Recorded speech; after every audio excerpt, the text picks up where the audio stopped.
Qu'est-ce que vous pensez? Est-ce que finalement c'est un faux problème et c'est juste, comme l'a dit, je ne sais plus, j'ai cité son prénom, qui disait c'est juste trois racistes qui se battent en duel. Marion, Diverchi.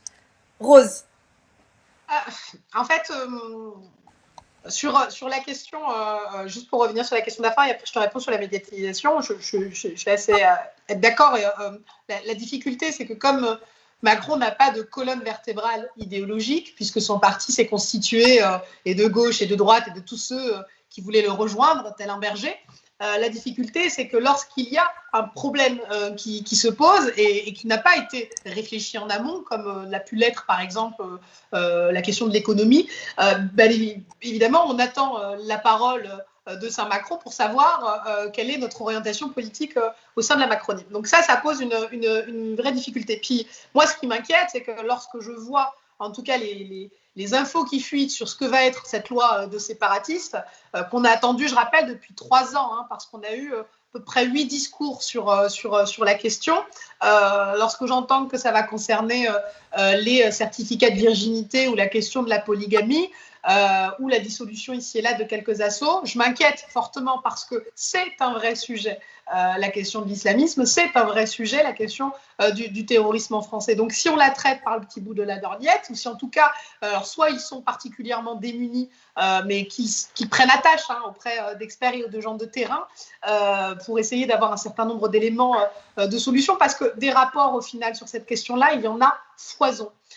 Donc moi, sur sa manière de gérer les choses, je ne suis pas certaine qu'il y ait de la stratégie. En tout cas, il y a peut-être un effet d'aubaine parce que si ce qu'a bien compris Emmanuel Macron en fin stratège, c'est qu'il a la nécessité pas de récupérer des voix au Front National, mais en revanche de polariser le débat, ou en tout cas le choix politique, c'était ou Macron ou Marine Le Pen. Et il a vu qu'à la dernière élection, ça lui a particulièrement réussi. Et donc, plus Marine Le Pen engendre des voix ou prend de l'espace médiatique, et plus elle anesthésie au final toute pensée qui serait divergente politiquement. Et on le voit, le PS ne s'est pas relevé de son échec. La droite peine difficilement à émerger parce que Emmanuel Macron mène aussi une politique de droite depuis le début de son quinquennat. Et donc, en continuant à avoir cette politique, effectivement, il polarise le choix, ou en tout cas l'offre politique,